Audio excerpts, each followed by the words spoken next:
Vincent, bienvenue dans Camille parle sexe. Merci Camille, merci de me recevoir. Je suis ravi. Tant mieux que tu sois ravi. On va parler d'un sujet qui fait couler beaucoup d'encre, qui crée beaucoup de blessures aussi, et qui peut inquiéter aussi quand on est dans des relations intimes, c'est l'infidélité. Alors, je suis ton compte Instagram quand même depuis un certain moment, et je trouve ça fascinant que tu dédies complètement ton contenu à l'infidélité et aux relations. Selon l'IFOP, une étude de 2022, l'infidélité concerne 46 des hommes et 38 des femmes, qui ont trompé au moins une fois dans leur vie. Mais moi, je voudrais savoir pourquoi tu t'es intéressée à cette thématique en particulier? Tout simplement parce que ça m'est arrivé personnellement dans ma vie, par 2 fois, dans mes 2 grandes relations. J'ai vécu 8 ans en couple exclusif et j'ai été la personne qui a été infidèle. On a vécu une rupture douloureuse. J'ai recommencé dans un nouveau couple, qui a duré 6 ans et j'ai de nouveau, connu l'infidélité. Donc c'est un scénario répétitif qui est revenu dans ma vie. Et la deuxième fois, j'ai dit stop. J'ai dit, il faut comprendre ça, il faut s'introspecter et voilà, si tu ne changes pas, l'histoire se répète. Et du coup, je suis allé en profondeur dans ce sujet pour me comprendre moi et puis maintenant aider les autres à le faire. Je trouve ça génial parce que déjà c'est rare d'avoir, du côté de la personne qui trompe. Souvent, la personne qui est trompée va se remettre en question, va essayer d'éviter ça les prochaines fois parce que ça peut être aussi, un schéma, répétitif. Mais pour la personne qui trompe, en tout cas, j'ai l'impression que des fois c'est plus difficile de se remettre en question. Est-ce que c'est quelque chose que tu vois? Et aussi, est-ce que tu arrives à nous dire pourquoi les personnes trompent? Alors ça peut être femme comme homme, mais pourquoi on trompe? Bah, déjà, la personne qui trompe, elle est soumise à beaucoup de culpabilité. Il y a un côté, elle a écouté une part d'elle-même qui avait besoin de s'exprimer, et de l'autre, elle écoute des jugements de soi-même et des autres. Donc, c'est vrai que c'est compliqué de sortir du silence, et on a vite tendance à vouloir rentrer dans le rang, entre guillemets, en disant, bah voilà, je suis le fautif, je suis le coupable, et, euh, et c'est les autres qui ont raison. Or, alors pourquoi on trompe? Vaste sujet évidemment. Il y a autant de versions, que On de est personnes d'accord. infidèles. Mmh. Mais, j'ai quand même, je suis allé quand même profondément, chercher les choses dans ce sujet, et finalement j'ai trouvé 4 types d'infidélité. Ah! 4 types d'infidélité. Alors là, c'est vraiment un truc que je te livre, j'ai jamais donné à personne. Waouh, là, on est en Heu, exclusivité, hein. Attends, l'épisode sort, quand vous l'écoutez, c'est début octobre, donc ouais, Une pure exclusivité. exclusivité, j'ai jamais livré à personne. 4 types d'infidélité au départ. En fait, il y a une infidélité par nécessité. Infidélité par nécessité parce qu'on est viscéralement attaché à créer des relations avec plusieurs personnes à la fois. Donc on serait polyamoureux ou poly quelque chose, mais en tout cas, on n'est pas viscéralement exclusif dans son corps, dans son cœur, dans sa tête, et c'est une nécessité pour soi d'aller, créer quelque chose vers l'extérieur. Enfin, en tout cas, créer des connexions avec plusieurs personnes. Et en dehors de la relation exclusive. Voilà. Une deuxième version, un deuxième type d'infidélité, c'est une infidélité pas pour égaliser. Donc c'est souvent une espèce de compensation, une espèce de je suis mal dans mon couple et j'égalise parce que bah, de toute façon, il m'a trompé d'un côté, donc je le fais de l'autre. Ok, ça peut Par être, revanche un petit peu? voilà, c'est quelque chose de finalement qui ne met pas, qui met les égaux en jeu. Troisième type, c'est l'infidélité par curiosité. On est fondamentalement exclusif et on reste dans le silence avec ça, mais on va s'autoriser des petits rendez-vous comme ça, ponctuels. Et en fait, on est très au clair avec soi-même, on n'a pas besoin d'en parler et ça reste, voilà, secret. Je pense que c'est vraiment la majorité des personnes infidèles. J'ai l'impression parce que c'est aussi peut-être, le plus simple, hein. On se fait bonne conscience à soi-même, on se dit: «Allez, c'est juste par curiosité, ça fait de mal à personne, si l'autre personne ne le sait pas, voilà, je suis bien avec ça». Je suis bien avec ça, mais je remettrai jamais en cause, ce qui se passe dans mon couple et l'exclusivité et le bonheur que je vis, avec cette personne. C'est bien Et de le enfin, il dire. y a, le dernier type d'infidélité qui est l'infidélité par ambiguïté. Là, quelque part, ça pourrait partir d'une curiosité, mais on est rencontré une deuxième personne. On a finalement lié, un relationnel, une émotion, qui devient de plus en plus une deuxième histoire. Et là, quelque part, on n'a pas d'autre choix que de manipuler par le mensonge, le secret, la trahison, parce qu'on n'a pas envie de casser son couple d'un côté et on n'a pas envie de renoncer à cette autre histoire de l'autre. Donc, l'ambiguïté, c'est la majorité des gens qui viennent me voir parce qu'ils sont vraiment soumis à ces doubles tensions entre la part d'elles-mêmes qu'elles écoutent et une version d'elles-mêmes en couple exclusif qui est aussi heureuse. Et donc, ces personnes font face à un grand dilemme en plus du coup quand elles viennent te voir et elles ont peut-être besoin que tu les guides à trancher? Oui, il y a un apprentissage à comment on fait un choix, comment on s'aligne en fait à ce qui nous fait du bien. Et c'est surtout dissoudre l'idée du bon ou du mauvais choix, en fait. Parce qu'il y a rien de tout ça en vérité. Il y a des avantages et des inconvénients dans chacune des situations. Et moi, ce que j'aide, c'est à se connecter à ces valeurs intérieures profondes, ce que j'appelle les VIP, valeurs Mmh. intérieures profondes, qui font que, en fait, euh, on incarne la version la plus sincère de soi-même. On incarne la Mais version de soi-même la plus mais sincère. ça implique autant de souffrance que de bonheur, ça implique autant de challenge que, de soutien et c'est simplement qu'on est aligné à qui on est et on comprend que d'un côté, il faut, choisir ses contraintes pour se sentir libre. Donc il y a des contraintes quand même, on peut pas être totalement libre quoi, ce que tu nous dis? Je pense que c'est impossible C'est impossible. parce que, si à un moment donné, on ne veut pas rentrer en conflit avec l'extérieur, on rentre en conflit avec son intérieur. Et c'est ce Mmh. qui fait principalement les situations d'infidélité. Et donc là, tu parlais des 4 types d'infidélité. Merci, c'est super, Mmh. intéressant. Donc par nécessité, pour égaliser, par curiosité et par ambiguïté. Ça rime, hein, tu Heu, vu? ouais, mais c'est génial et mais pour les personnes du coup en face, pour la personne qui a été trompée, alors tu as dit il y en a pas une mieux qu'une autre, mais est-ce que selon ce type-là, il y a des choses différentes à mettre en place, pour, parce qu'il y a aussi cette question-là, une fois que la tromperie a été apprise, qu'est-ce qu'on fait de ça? Mmh. En fait, je vais encore plus loin dans la compréhension des épisodes d'infidélité. C'est-à-dire que pour moi, ce sont, des situations, circonstances qui apparaissent dans notre vie pour faire émerger des émotions, les revivre, les drainer. Ce que j'appelle drainer, c'est-à-dire revivre des émotions en lien avec notre passé, les blessures de notre enfance ou en lien avec notre lignée. Je travaille aussi avec, la psychogénéalogie. Donc, Mmh. ces scénarios répétitifs de vie qui sont engrammés en nous et que inconsciemment, on va créer des situations dans notre vie qui vont les faire réapparaître.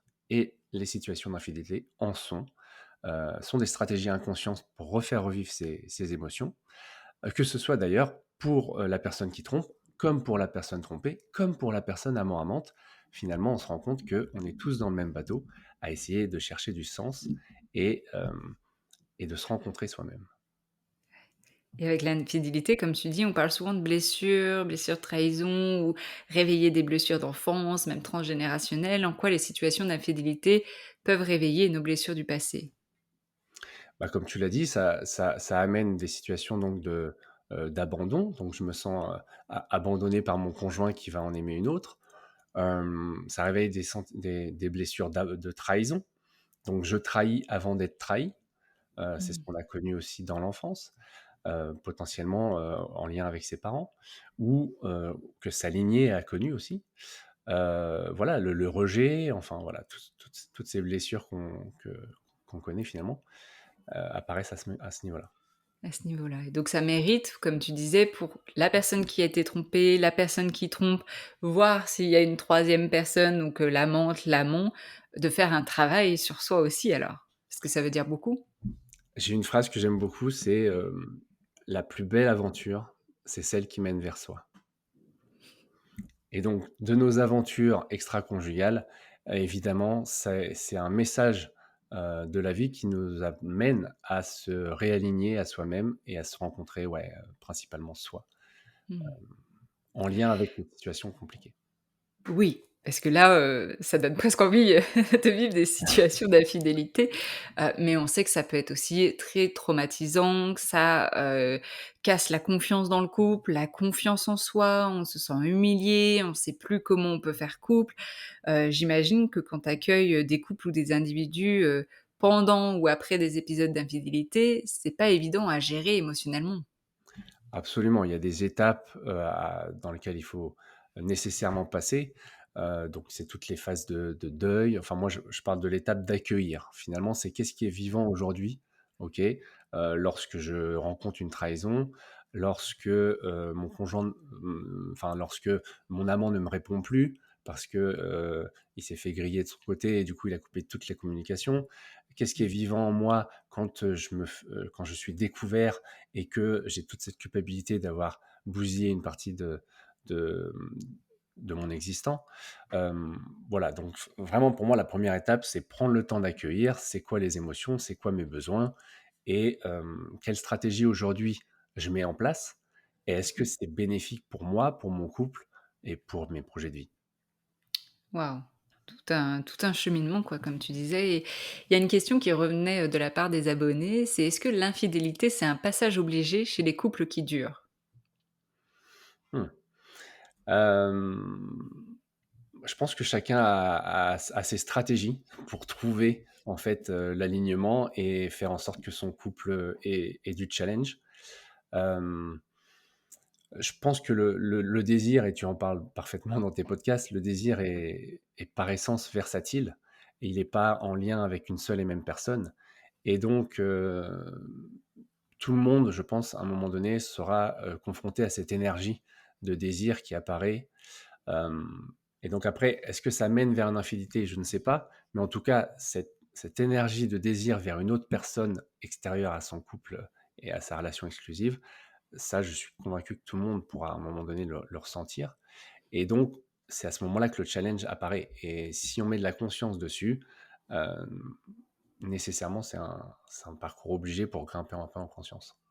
Ouais, conscience et du coup, on pourrait se dire: «Est-ce que être non exclusif, du coup, ça permettrait d'éviter la tromperie?» Et ben, c'est là qu'on fait une erreur, je pense, parce qu'effectivement, l'infidélité n'appartient pas à un type de relation. Euh, on peut, enfin, par définition, l'infidélité, c'est la trahison d'un contrat ou de la projection de ce qui avait été mis en place, que ce soit explicite ou implicite. On avait projeté quelque chose et c'est pas ce qu'on a projeté. Et ça, si on met cette définition-là, on peut l'avoir dans n'importe quel type de modèle relationnel. Et on peut appeler infidélité euh, tout ce qui est en lien avec l'idée de c'était pas prévu. Mmh, mmh. C'était pas prévu, c'est venu comme ça, heu et on parle beaucoup de la communication en ce moment et on pourrait se dire: «Bon, bah, si on communique dans notre couple, si on partage, ce qu'on ressent, du coup, on pourrait éviter, des infidélités». Est-ce que tu vois aussi des infidélités chez des couples chez qui il y a une très bonne communication? Je dirais un petit peu moins, parce que lorsqu'on s'autorise la bonne communication, on s'autorise à parler de soi, on s'autorise à écouter ce qui se passe chez l'autre, et on a un petit peu moins peur des conséquences de révéler ce désir. Euh, L'idée, c'est quand même de récupérer cette communication le plus tôt possible dans le couple, c'est-à-dire simplement à dire, à ouvrir à l'idée de se dire, bah voilà, je ressens du désir pour cette personne-là, je ne suis pas passé à l'acte, mais là où c'est plus compliqué, c'est déjà quand bah, on n'a pas eu cette volonté-là, ou en tout cas on a eu des peurs en amont, et il y a déjà du passage à l'acte, et il y a déjà des conséquences, et on projette aussi sur ce que mon partenaire va dire. Donc là, on a beau avoir communiqué en amont, ça reste quand même un sujet assez complexe. Et encore une fois, si je reviens dans une version vraiment euh, là, on est sur du micro, mais vraiment dans le méta. Euh, cette situation apparaît pour une raison. Qu'elle soit pour moi, pour me comprendre moi, pour peut-être faire bouger les lignes dans mon couple, pour peut-être. Donc finalement, prendre ce flot de vie en disant, OK, j'ai pas été en mesure aujourd'hui, même si on communique bien, de le faire au bon moment. Qu'est-ce que ça raconte? Qu'est-ce que ça peut m'aider à comprendre pour moi, pour mon couple, pour mes projets? C'est vraiment une piste, une clé de compréhension, bien que douloureuse, en tout cas, ce que tu dis quand ça arrive, c'est que ça vient dire quelque chose, de soi et de la relation, mais déjà beaucoup de soi, de ce que j'entends, et que ça demande d'en avoir conscience et que ça demande de pouvoir avoir une introspection là-dessus pour comprendre, ce qui s'est passé, pour comprendre pourquoi je vais vers ça, pourquoi je suis attirée vers ça, pourquoi je suis attirée vers ce genre de relation aussi. Hem, Dans l'idée d'éviter ça dans le futur? C'est-à-dire pour toi, quand tu fais ça, est-ce que l'idéal pour toi, c'est que les gens arrêtent de se tromper? Bah, j'ai eu longtemps un message qui disait: «Détrompons-nous», mais qui était sur plusieurs plans. C'est-à-dire détrompons-nous dans l'idée que l'infidélité, soit nécessairement, quelque chose de mal. OK? C'est une Heu, question philosophique en c'est plus. une question philosophique. À partir du moment où, il y a un jugement humain sur le bien et le mal, on s'éloigne déjà d'une partie de la vérité. Donc, c'est les choses existent, OK? Elles sont là pour une raison, et au regard d'une situation, une infidélité peut paraître mal, sur les 3 premiers mois, mais 15 ans après, lorsque les 2 couples ont refait leur vie, lorsqu'il y a eu, des enfants d'un côté parce qu'on n'arrivait pas à en avoir de l'autre, lorsqu'il y a eu une histoire épanouissante de l'autre côté ou un déménagement ou un nouveau travail. En fait, au regard d'un espace-temps et voilà, c'est ça, d'un espace et d'un temps donné, une infidélité peut apparaître, finalement comme quelque chose de bénéfique pour la personne et pour son environnement. Mmh, Je prends et ça l'exemple peut être pardon. vas-y. En fait, il suffit aussi de changer de regard. Si tu veux, tu prends un film, romantique à l'eau de rose Disney. À un moment donné, l'héroïne va rencontrer quelqu'un, pour lequel elle va tomber éperdument amoureuse et au final, elle va finir par être infidèle avec son mari qui la délaisse et cetera. Quand on regarde l'histoire de ce filtre-là, on a l'impression que l'héroïne a bien fait. Elle a eu Mmh, raison de vivre cette aventure parce que, bah, après ça lui a permis de grandir et devenir et d'incarner sa version la meilleure. Voilà. Et donc, en fait, ça ne c'est une question de regard. mmh. Question de regard. Et c'est vrai que ça peut être difficile, hein, pour les personnes qui le vivent ou qui l'ont vécu et qui l'ont toujours, comme ça, mal aussi. Tu parlais là de voir sur le regard, l'espace-temps et de re un retour en arrière, finalement, de voir que, ça a pu avoir aussi du bon, l'infidélité.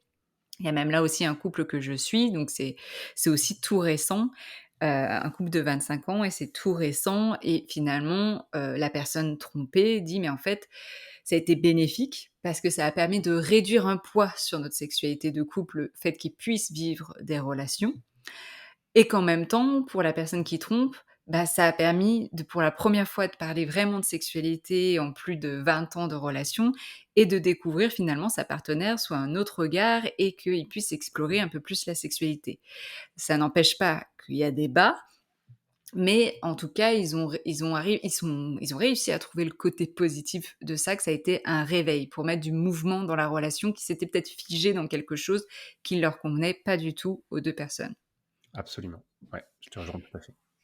Et tu parlais aussi que ça peut être positif dans le sens aussi où certaines personnes m'ont dit, ça peut être une humiliation, ça peut réveiller des traumas, ça a fait baisser l'estime de moi et en même temps, c'est devenu après la révélation le best sex ever dans le couple. Comment on en arrive là? On vient de découvrir une infidélité et le couple devient tout chaud tout flamme, quoi. Bah, il y a 2 versions. Il y a la version je vais perdre ce qu'il y avait, donc je m'y accroche. Donc nécessairement, ça relance un truc parce que l'autre n'est plus dans ma possessivité, donc ça remet de l'espace, ça remet de la distance et donc nécessairement, quand l'autre ne m'appartient plus, hem, le réflexe, c'est de dire, «Est-ce qu'on peut encore se plaire?» Et Mmh. donc forcément, ça relance, une énergie de fou Ça et relance la chasse. ça relance la chasse et on sait que de toute façon, le désir, c'est une énergie qui circule. Donc, même la personne qui est infidèle dans son couple, dans le secret, elle a cette énergie de vie en elle, de se sentir à nouveau aimée, désirable et de vouloir créer quelque chose et elle peut très bien ramener ça aussi dans le secret, auprès de sa partenaire pour relancer un désir. Et quand le désir sera relancé, quand les projets seront nourris aussi à nouveau, dans le couple principal, eh bien, elle pourra potentiellement dire au revoir à cette infidélité et à cette Mmh. autre personne qui l'a aidée à se redécouvrir. Donc il y a une double vertu aussi si on est capable de l'écouter. Et là, je pense que les auditeurs auditrices peuvent se poser la question aussi, si justement je suis en ce moment la personne qui trompe alors que je suis dans une relation, exclusive, est-ce que j'ai intérêt à révéler cette infidélité pour le bien de la relation ou est-ce que j'ai intérêt à me taire? Encore une fois, moi là j'ai différentes étapes, donc c'est accueillir, comprendre, transformer et incarner sa version la plus sincère. Donc toutes ces étapes-là, elles sont nécessaires à savoir si oui ou non c'est bon pour à dire et à révéler. Mmh. Encore une fois, révéler, ça implique tout un système, ça implique une deuxième personne avec ses propres blessures, ça implique, parfois des enfants, ça implique, tout un environnement familial. Et du coup, je suis ni partisan de le révéler, ni partisan de se taire. Je pense que ça appartient vraiment à chacun en réfléchissant à: «Qu'est-ce que je veux voir émerger derrière?» et qu'est-ce que quels vont être les bénéfices et les inconvénients de le révéler? Et pour ça, je pense que ça demande aussi un accompagnement parce que qu'est-ce que je veux voir émerger derrière? Si je suis tétanisée par ce qui peut se passer, la peur, je vais dire: «Bah non, je vais garder le secret, quoi». Oui, et si je me sens tellement coupable et mal, que je peux pas travailler sur mon estime de moi sans, révéler ça et me remettre encore un coup de couteau en me disant: «Je suis vraiment une personne, méchante et qui fait du mal», bah, je vais le dire parce que ça va soulager quelque chose, mais en fait ça va faire qu'empirer. Et au regard encore d'une situation méta, peut-être que c'est une phase de vie dans laquelle tu as besoin de passer, dans laquelle ton partenaire qui va apprendre l'infidélité a besoin de passer et hem et voilà, en fait, Mmh. on n'en sait rien. La vie, c'est une Et danse. ouais, il y a pas de généralité, encore une fois. Et pour comprendre un petit peu aussi, ton travail ou même des cas concrets, est-ce que tu en as peut-être un ou 2 à nous partager un petit peu sur bah, là, des cas concrets en ce moment pour qu'on puisse voir aussi, la diversité de ce qui se passe? Peut-être, justement une personne qui trompe et peut-être une personne qui, est trompée, de voir un petit peu si tu as des scénarios, exemples? J'ai le scénario d'une femme qui est venue me voir parce que, elle, elle trouvait plus de sens à sa vie. Elle est mariée, 2 enfants et finalement, elle est allée reconnecter avec des hommes qui lui ont redonné, le plaisir de vivre, le plaisir d'incarner, la femme qu'elle avait toujours voulu être. Elle s'interroge, elle culpabilise, elle le dit dans son couple, pas de réaction. Mmh. Ça ne crée rien, il y a rien qui change. Donc elle s'interroge, elle dit: «Comment je peux faire? Est-ce que c'est un couple qui me correspond? Est-ce que moi j'ai besoin de vivre cette expansion ailleurs?» Donc on chemine et hem et voilà, peut-être que pour elle la rupture est la meilleure des solutions, bien qu'il y ait 2 enfants et qu'elle puisse culpabiliser et cetera. Mais si on dissout tous ces jugements-là, on s'aperçoit que lorsqu'elle se réaligne à ses valeurs profondes et à quel exemple elle veut montrer à ses enfants, bah, ça passe peut-être pas par cette vie de famille qui était si bien rangée et toujours à être au service des autres et ainsi de suite. Voilà. Oh, ça risque de parler à beaucoup de femmes, hein. Voilà, exactement. Et puis j'ai un deuxième exemple peut-être, qui parle plus. Donc c'était, le monsieur qui est venu me voir parce que sa femme, a été infidèle. Il avait besoin lui, de voir, il allait chercher des réponses à l'extérieur, d'essayer de comprendre pourquoi c'était apparu, mais finalement c'est des réponses à l'intérieur qu'il fallait aller chercher. Donc en quoi lui, ça lui a fait tellement de mal de se sentir naïf, trahi, incompris et pourquoi lui, il s'était pas autorisé ça et elle se l'était autorisé aussi. C'est compliqué à ce Intéressant. moment-là.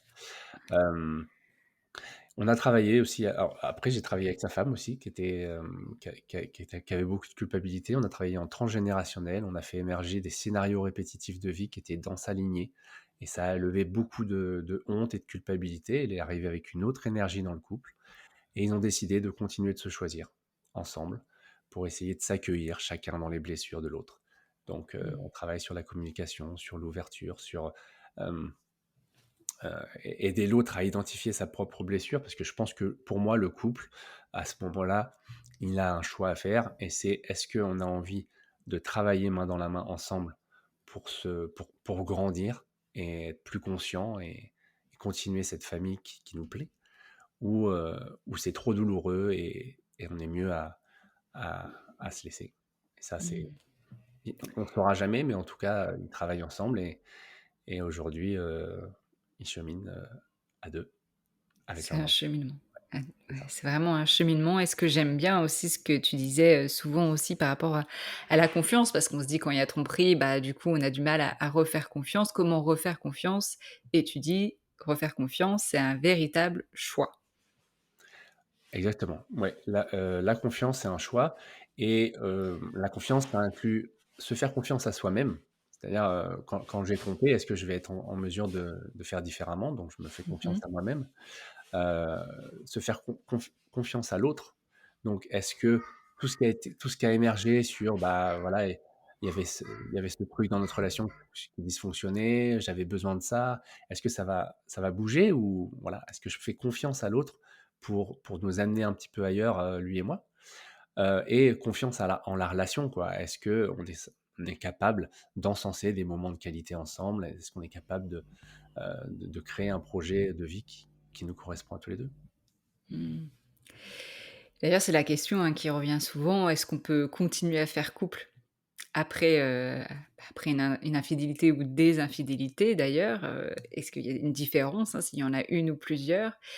Est-ce que tu peux nous donner, 3 pistes? Alors tu nous as déjà dit, hein, quand même plusieurs, mais 3 pistes aux personnes qui justement se retrouvent dans cette situation. Révélation oui, déjà pour toi, est-ce qu'il y a une différence entre une infidélité et plusieurs infidélités? Alors, ça dépend encore des blessures de chacun, je pense. Si on a besoin hem, j'avais fait un temps un espèce de tableau de score. Je l'ai pas trop extirpé, mais je pense qu'un jour je vais le ressortir. Un espèce de tableau de score de genre la gravité pour l'autre de Mmh. recevoir l'infidélité. Donc si c'était cumulé en plusieurs fois, ça mettait un petit peu de ça comment on dit? Dissoudre, ouais, Mmh. Ça ça dissout. apaise un petit peu l'idée que, il y a une autre personne en face, quoi. C'est plusieurs Mmh. autres personnes, c'est plusieurs petites aventures qui finalement, enlèvent un petit peu la charge émotionnelle.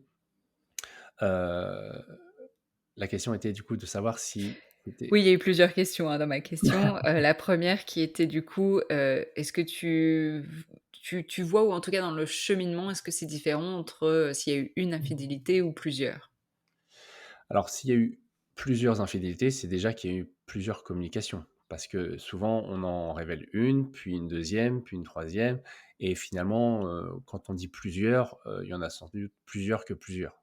Mmh, oui, Donc à des ça espaces-temps, a des différés. Des fois, on espaces-temps peut en différents. apprendre, puis ensuite il y a plus rien, il y a la promesse que ça recommencera plus, puis ça recommence et des fois on l'apprend dans un package. Voilà et quand c'est dans la même personne, on se retrouve finalement dans l'infidélité par ambiguïté que j'ai parlé, au début, où Mmh. finalement il y a, la personne amante en face qui est un petit peu, mon propre miroir et donc on va se retrouver Mmh. à dire: «Bah, qu'est-ce qu'elle a de plus? Qu'est-ce que j'ai de moins?» Toutes ces difficultés-là de l'ego et de savoir qu'est-ce que je vaux, c'est quoi ma valeur, s'il en choisit une autre en même temps que moi, qu'est-ce que mon quel amour que je me porte à moi-même, OK? Et donc je pense que c'est plus compliqué quand au final, heu, il y a l'identification à une autre, en fait. Mmh. Et si on reprend aussi Esther Perel, quand elle parle des infidélités, elle dit qu'en fait, ça a souvent rien à voir avec la personne en face, mais comme tu disais, un miroir, hein. Qu'est-ce qu'en fait, ça vient me dire de moi? Peut ça n'a rien à voir avec finalement la personne en face. Par contre, la personne en face me fait me sentir peut-être différent et c'est ça qui me manquait dans ma vie de manière générale et dans mon couple. Oui, tout ce que je réprime chez l'autre, c'est ce que j'ai pas appris à aimer en moi. Ah! Tu as Tout ce des que exemples, un peu plus, donc tout ce que je réprime chez par l'autre, c'est ce exemple que je n'arrive pas à aimer chez moi-même. Par exemple, pourquoi, à un moment donné, pourquoi l'infidélité peut aussi blesser? C'est-à-dire que, finalement, si on prend factuellement les faits, factuellement, je dis «il», hein, mais on traduira, il s'est autorisé à écouter ses besoins. Il s'est autorisé à vivre, la sexualité épanouissante qui l'intéressait. OK, ça fait mal. Mais est-ce que toi, tu t'autorises à écouter tes propres besoins? Est-ce que toi, tu t'autorises à vivre la sexualité que tu veux? Bah, Bah, non, non, en parce que fait. je suis en couple exclusif, Voilà. que j'ai promis, de rester fidèle, donc non. Ou peut-être Donc que j'ai du mal à communiquer sur ce que j'ai envie, ou peut-être que c'est pas entendu, mais comme je suis dans un couple exclusif, bah, je me le permets pas, non? donc on juge l'autre sur son égoïsme, mais ce qu'on juge Oui. égoïste, est-ce qu'on se l'autorise à soi-même, en fait? Donc ce que je réprime chez l'autre, c'est ce que j'ai pas aimé et c'est ce que j'ai pas appris à aimer à moi en moi. Donc moi, ma part égoïste, je l'aime pas, mais ma part égoïste est aussi belle que ma part, altruiste. Mmh. Parce que ma part altruiste peut aussi me détruire moi, tout autant que la part égoïste peut détruire, les autres. Ouais. Alors là, moi, j'aurais envie de dire ça et peut-être que pareil, hein, les femmes qui m'écoutent, penseraient pareil, me dire: «Oui, mais OK, alors si je me permets d'être égoïste, où on va quoi du coup?» Parce que du coup, bah, tout le monde se trompe, on fait tout et n'importe quoi, il y a plus de socle quoi. Bah, en fait, c'est encore une fois se raccrocher à son système de valeurs, OK? Mmh mh. C'est, en quoi, à un moment donné de ma vie, m'autoriser de l'égoïsme a permis aux autres de comprendre leur part à elles d'égoïsme, a permis, à moi de dissoudre ma part altruisme et de m'écouter pleinement, OK? Parce que quand on juge l'altruisme en disant: «Mais oui, mais faire tout pour les autres, c'est bien». Ce n'est qu'un jugement de valeur et c'est encore bien ou mal, mais en fait, faire tout pour les autres, c'est bien. Non, parce que si à un moment donné, tu ne rentres pas en conflit avec l'extérieur, tu rentres en conflit avec l'intérieur. Donc, Mmh. heu, c Oui. en fait, tout ça et ça, c'est encore une fois, quand je travaille avec le passé, c'est des parts d'éducation qui ont été héritées, qui sont, en lien avec, voilà, ma mon passé, ma lignée, ma famille et j'ai appris que, bah, ça, c'était bien, ça, c'était mal. Mais en vrai, c'est Mmh. pas comme ça qu'on peut vivre une vie épanouissante. Une vie épanouissante, c'est embrasser toutes les parts de soi en se disant que d'un côté, je peux vivre ma part égoïste, d'un côté, je peux vivre ma part altruiste et ça peut servir à tout le monde. Mmh. Et d'oser exprimer finalement aussi ses désirs au sein du couple et de voir vis-à-vis des désirs de chacun, qu'est-ce qu'on en fait, où est-ce qu'on va, mais en tout cas d'avoir cette communication-là aussi. Parce que, bah, c'est ensemble que le couple va finalement trouver ce qui leur correspond. Bien sûr, des fois, c'est là où il y a des zones de blocage. Moi, j'ai envie de ça et pas elle ou pas lui, qu'est-ce qu'on fait? Et donc, bah, là, évidemment, demander de l'aide, d'être accompagné pour cheminer vers ces réflexions-là. Absolument et c'est pas parce qu'on est dans la contrainte ou dans le «je me réfrène» que je ne trouve pas de liberté là-dedans.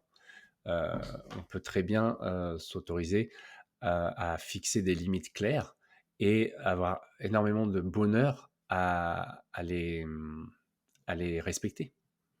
OK. Alors, il y avait ma grande question, je reviendrai dessus, mais j'ai une autre question, je ne l'oublie pas cette question, mais qui était revenue, de la part des abonnés. C'est si, j'ai une double relation, mais que j'ai envie de travailler sur mon couple, primaire, est-ce que je dois arrêter cette autre relation pour avancer sur mon couple primaire? Mmh. Alors ça dépend de la situation. Est-ce qu'on est encore dans le secret ou est-ce que c'est au grand jour? Ah, Hein, hein. ça je ne connais pas de la part des personnes, disons que ça a été révélé. OK. En fait, un des dangers de se dire, que ça a été quand ça a été révélé, de dire le 1er réflexe, c'est de dire: «Bah, abandonne cette deuxième relation, reviens avec moi, exclusif, rentre dans le rang, on travaille ensemble». Sauf qu'il y a toute une énergie qu'on ne peut pas nier. Il y a peut-être un relationnel qui a été mis en place avec, l'amant ou l'amante. Il y a, sans doute un flot amoureux aussi peut-être. Il faut admettre que l'amour, se multiplie. On n'est pas en train de diviser quelque chose, mais on l'expand et donc dire d'un coup d'un seul: «C'est stop», c'est le premier réflexe et pour moi, il est dangereux parce qu'en fait, ça va ne faire que créer des frustrations sur la personne qui arrête. En plus, ça fait un petit peu on l'enfantilise et donc du coup, ça ramène des blessures du passé et j'ai pas envie d'être cette personne-là. Hem, Donc je pense que c'est vraiment essayer d'accueillir, d'ouvrir le dialogue au maximum, potentiellement créer des espaces de rencontre sécurisés en disant voilà, un petit peu plus de transparence et puis, voilà, c'est en fait à chacun de poser ses besoins, mais je Mmh. pense que c'est en fait, on donne une espèce de légitimité à la personne qui est trompée, de dire: «J'ai raison de t'interdire ça Mmh. et reviens parce que c'était notre contrat d'il y a, 15 ans». Mais en vrai, hem, c'est à ce moment-là évidemment qu'il faut être accompagné, hein. Je dis pas que c'est Ah simple, oui, hein. Mais, parce que ça peut je demander trouve beaucoup que pour le la premier personne qui réflexe est trompée justement aussi, exactement, hein. ça c'est non mais c'est Faut être un accompagné. voilà, c'est un monde qui s'écroule et ça, c'est clair que c'est extrêmement compliqué. Mais, mais c'est extrêmement compliqué et c'est extrêmement compliqué de se dire on est rapidement parti dans des mauvais réflexes qui vont pas nous aider. C'est Qui ça vont aussi. faire même que, en fait, revenir dans la La boucle, situation la précédente. boucle, ouais, oui. Mmh. C'est OK. d'ailleurs moi je prends mon cas, personnel, la deuxième fois que j'ai trompé, on a décidé de continuer ensemble et j'ai dit: «J'arrête avec cette amante et je n'y retournerai plus». Mais sans une introspection profonde, sans me faire accompagner et en gardant toute cette énergie de désir et cetera, bah, au bout de 6 mois, ça a été impossible à poursuivre et j'ai relancé cette histoire avec à nouveau encore un petit peu plus de secret, beaucoup plus cadenasser les choses pour dire: «Bah, c'est quelque chose que j'ai à vivre pour moi et je laisse ma famille et mon couple en sécurité». Malgré tout, ce sont toutes les choses qui se vivent finissent par se savoir et ça a de nouveau remis une pièce dans la machine et les douleurs, dans mon couple. Mmh. Ouais et puis ça parle beaucoup, tu l'as dit un petit peu, hein, d'appartenance aussi, hein. L'autre m'appartient, et du coup, on peut se sentir prisonnier aussi de ça, et j'ai juste de dire que, bah, tu dois rentrer dans les ronds parce que, bah, tu m'appartiens et en fait, on reste, dans ce cercle-là. La Mais question du coup faut pas qui se était juger de ah le oui, vas-y. non, non, mais c'est exactement ça. Mais encore une fois, faut pas se juger de le penser. Parce que c'est un réflexe qu'on a acquis, c'est Intérioriser. notre enfant intérieur qui est blessé, c'est toute notre lignée qui est derrière et qui a souffert pour ça. De donc faut pas s'en vouloir d'avoir ce premier réflexe-là. Il faut l'accueillir, mais il faut y mettre de la conscience pour effectivement s'élever, sur autre chose. Mmh. Et il faut avoir aussi une bonne dose d'estime de soi parce que, bah, la personne qui a été cocu, hein, il y a encore tout ce Ouais. stéréotype-là aussi, bah, qu'est-ce que les gens vont penser de moi? C'est une humiliation, on va me dire: «Oh mais ma pauvre» ou alors: «Ah bah, t'es vraiment naïf», c'est pas évident aussi, hein. Faut avoir une sacrée dose, d'estime de soi pour, rebondir. Ouais, absolument et du coup, c'est encore une fois des blessures qui réapparaissent, le rejet, l'injustice, l'abandon. Donc en fait et puis cette personne-là, quelque part, elle a je dirais pas qu'elle a rien demandé parce que tout un système a fait en sorte que tout le monde en est arrivé là. Mais finalement, elle se prend ça comme un gros mur parce que, bah, c'était quand même un peu sous le tapis depuis un moment. Donc Ouais. effectivement, c'est violent et voilà, on le dira jamais assez, mais je pense que le enfin, la chose à faire, c'est de se faire accompagner clairement, c'est de parler, d'être en mesure de quelqu'un qui vous écoute, hem et qui vous juge pas. Mmh. Important. Ouais. Et du coup, ça y est, j'arrive à ma question quand même au bout Ouais. de 10 minutes là.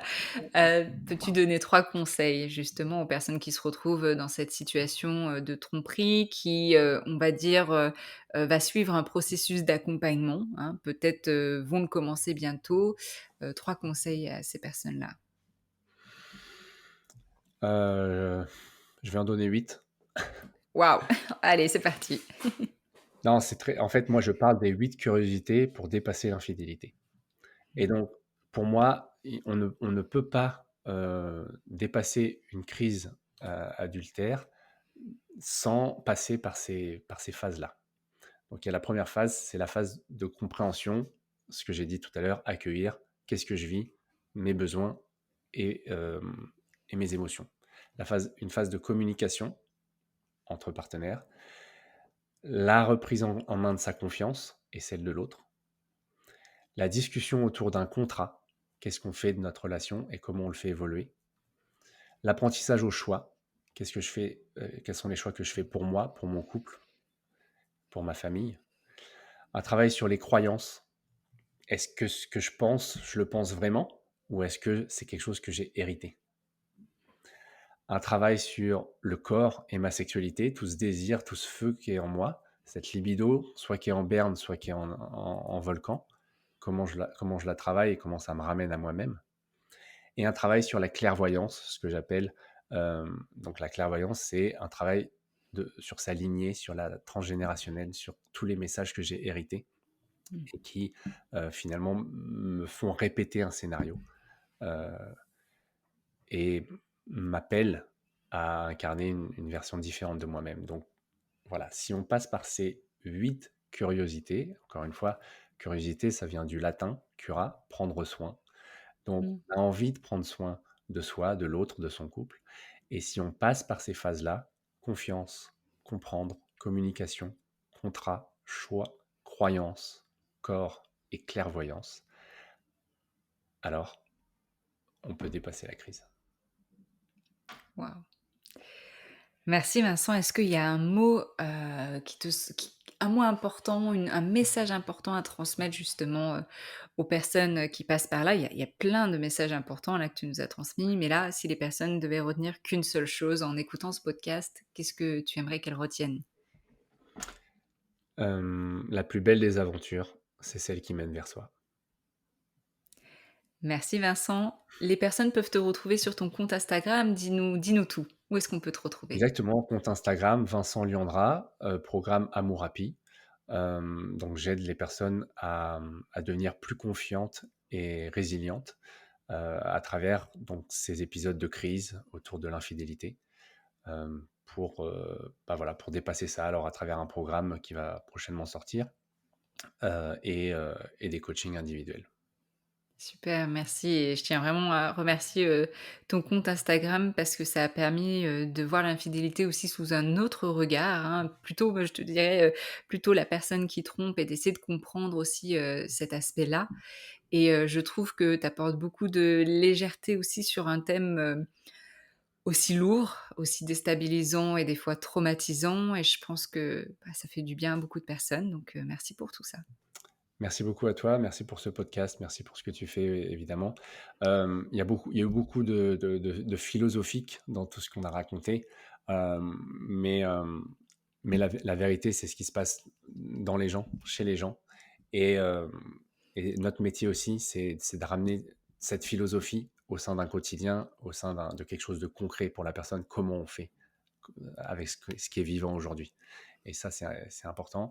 Et tu le fais, on le fait, et c'est un super métier. Amen. À bientôt Vincent. Merci beaucoup Camille, à très bientôt.